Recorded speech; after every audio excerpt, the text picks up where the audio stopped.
بسم اللہ الرحمن الرحیم۔ السلام علیکم کلاس 2۔ آج ہم اپنی کہانی پیاسا کوا شروع کرنے جا رہے ہیں۔ آپ کی نردبان اردو میں ہی ہے، صفحہ نمبر 54 یعنی کہ 54۔ تو پیاسا کوا، آپ نے یہ کہانی سنی ہوگی تو آپ دیکھ سکتے ہیں۔ پہلے ہم پکچر سے اس کو سمجھنے کی کوشش کرتے ہیں۔ ایک جو کوا تھا وہ ادھر ادھر اڑ رہا تھا باغ میں، پھر وہ کہاں اس کی ایک باغ میں نظر پڑی، اس نے کیا دیکھا؟ ایک گھڑا دیکھا۔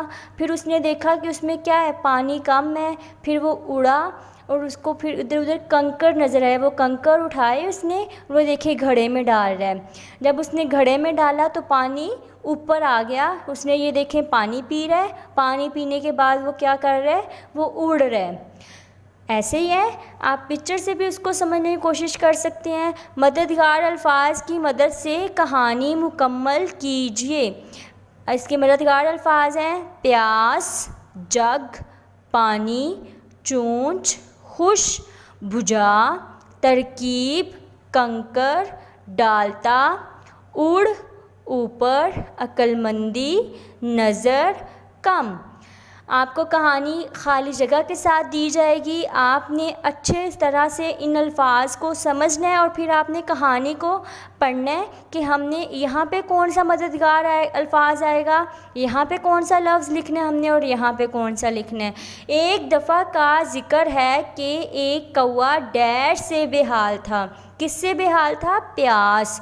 وہ ڈیش کی تلاش میں ادھر ادھر ڈیش رہا تھا، وہ پانی کی تلاش میں ادھر ادھر اڑ رہا تھا، مگر کہیں پانی ڈیش نہیں آ رہا تھا۔ نظر، وہ اڑتا رہا اور پھر اس کی نظر ایک ڈیش پر پڑی۔ کس پر پڑی؟ جگ پر۔ یہاں پہ انہوں نے وہ گھڑا سا بنایا ہوا ہے، یہاں پہ انہوں نے اس کو جگ لکھ دیا ہے۔ وہ ڈیش ہو گیا، کیا ہو گیا؟ خوش ہو گیا اور جگ کے پاس گیا۔ پھر اس نے کیا کیا؟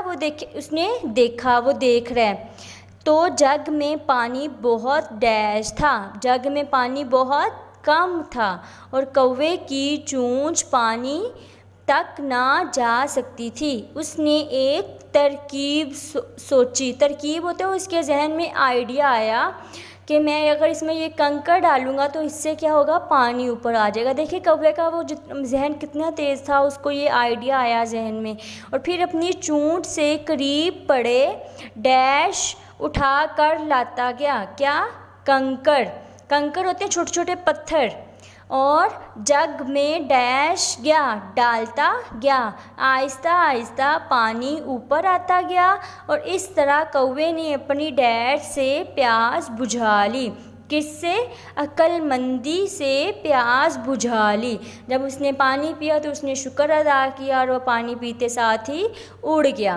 اب اس کا بھی اخلاقی سبق ہے، بار بار کوشش کرنی چاہیے، ضرورت ایجاد کی ماں ہے۔ جب ہم کسی بھی کام کا ارادہ کر لیتے ہیں، پختہ ارادہ یعنی کہ پکا ارادہ، تو ہمارا وہ کام ضرور ہو جاتا ہے۔ دیکھیں کوہ بھی تو ایک پرندہ یا اس نے وہ کام کر لیا۔ اگر ہم انسان ہیں، اللہ تعالیٰ نے ہمیں تو عقل دی ہے، ہاتھ پاؤں دیے ہیں، ہم کر سکتے ہیں۔ جب ہم یہ سوچیں گے کہ ہم کر سکتے ہیں تو وہ ہمارے سے کام ضرور ہو جائے گا، ہمیں مایوس نہیں ہونا چاہیے۔ آپ نے اس کہانی کو اچھے طریقے سے لرن کرنا ہے، اپنی کاپیز پہ بھی لکھنا ہے آپ نے، ٹھیک ہے؟ اپنا بہت خیال رکھنا ہے۔ اللہ حافظ۔